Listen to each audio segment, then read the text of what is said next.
Hola a todos, bienvenidos a este nuevo análisis. Hoy vamos a viajar a uno de los lugares más áridos e inhóspitos del planeta, el desierto de Atacama. Ya sabéis que durante muchísimo tiempo este territorio pasó completamente desapercibido, ¿verdad? Pues resulta que escondía bajo sus arenas un tesoro que desató todo un conflicto a escala continental. Vamos a desgranar la Guerra del Pacífico entre 1879 y 1884. Pero ojo, no como un simple choque de banderas, sino analizando de verdad esas fuerzas geopolíticas y económicas que movieron los hilos en la sombra.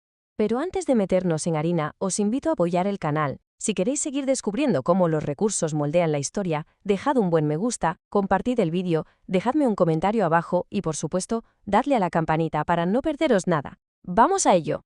Bueno, en la agenda de hoy tenemos por delante, primero, el espejismo del desierto. Segundo, la guerra del recurso energético. Tercero, la verdadera victoria británica. Y para terminar, la trampa del éxito subordinado. Empezamos con el punto 1, el espejismo del desierto, el descubrimiento que lo cambió todo. Fijaos en esto.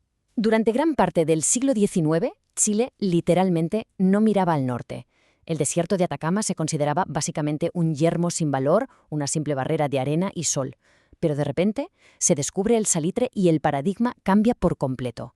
La historia tradicional nos suele vender este conflicto como la típica disputa fronteriza, ya sabéis, un choque de orgullos nacionales.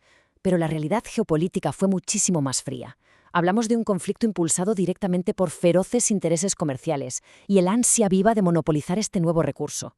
Porque seamos sinceros, cuando el dinero y los recursos entran en juego, las líneas borrosas en un mapa pasan a ser rápidamente un asunto absolutamente crítico. Pasamos al punto 2, la guerra del recurso energético, más allá de las fronteras. A ver, el salitre no era un simple mineral más en el mercado, era el motor absoluto de la economía y la industria militar a nivel mundial. Así que el punto clave aquí es lo que afirma el historiador César Pérez Guevara. No fue una guerra de fronteras, fue una guerra por el control del recurso energético del siglo XIX. Es decir, tenemos que dejar de mirar los mapas políticos de Sudamérica y empezar a mirar las hojas de cálculo y las demandas energéticas de las grandes potencias. El salitre era literalmente el petróleo de la época. Controlar Atacama era controlar el mercado global, ni más ni menos. Y esto nos lleva al punto 3, la verdadera victoria británica, la mano detrás del conflicto. Vale, vamos a meternos de lleno en esto. En el campo de batalla, está claro que Chile venció a la Confederación de Perú y Bolivia, ganando enormes extensiones de territorio rico en minerales. La guerra termina, se firman los tratados, pero la historia económica no había hecho más que empezar. Y aquí lanzo una pregunta que da bastante que pensar. ¿Fue realmente una victoria chilena o fue una victoria británica ejecutada por manos chilenas? Es un planteamiento fascinante que nos obliga a apartar la mirada de los generales y poner el foco directamente en los banqueros y los inversores. Para entender toda esta dinámica, tenemos que hablar de la tesis de la fragmentación de Marcelo Gullo. Esta teoría sostiene que el capital extranjero, concretamente el británico, operó en la sombra. Básicamente, utilizaron a las fuerzas locales para hacer pedazos la unidad geopolítica que representaba la Confederación Perú-Boliviana. El objetivo final de Londres no era ganar territorio y plantar la bandera británica directamente, no. Era asegurar el control total de los recursos, fragmentando cualquier poder en la región que pudiera hacerles sombra o frenar sus intereses comerciales. Un movimiento geopolítico redondo, la verdad. Pensadlo bien. Después de toda la sangre derramada en el desierto, por el roto chileno, ese soldado popular que se dejó la piel mostrando un heroísmo incalculable en el frente, resulta que las riquezas no fueron para el pueblo. Vaya sorpresa, ¿no? Increíblemente, las salitreras no pasaron mayoritariamente a manos del Estado vencedor, sino que acabaron bajo el dominio de empresarios extranjeros como John North, al que llegaron a bautizar como el rey del salitre. O sea, el inmenso esfuerzo bélico y popular terminó sirviendo en bandeja de plata el monopolio del tesoro de Atacama al capital foráneo. Vamos con el punto 4, la trampa del éxito subordinado, el sueldo de Chile. Y esto ilustra a la perfección la gran contradicción de ese periodo de supuesta bonanza, conocido como el sueldo de Chile.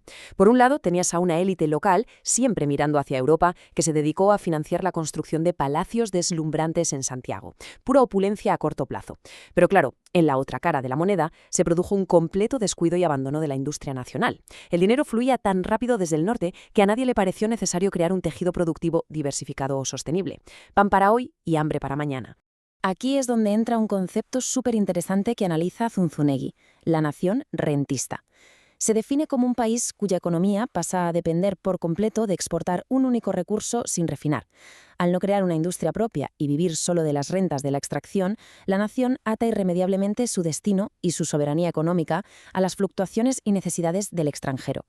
Fue un éxito militar, sí, pero es un éxito completamente subordinado.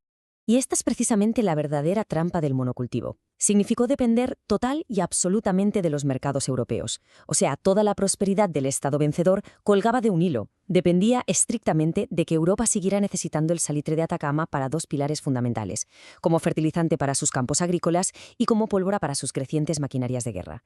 Si esa demanda bajaba, el castillo de naipes se derrumbaría irremediablemente. Así que nos queda una reflexión final ineludible. ¿Quién gana verdaderamente una guerra cuando la prosperidad del vencedor se vuelve completamente dependiente de la demanda de un imperio extranjero? Es un recordatorio poderoso de que en la geopolítica las victorias en el campo de batalla muchas veces ocultan derrotas estructurales tremendas a largo plazo cuando no se protege la soberanía sobre los propios recursos. Yo soy Hispania Hecho y esto ha sido El Salitre y la Guerra del Pacífico.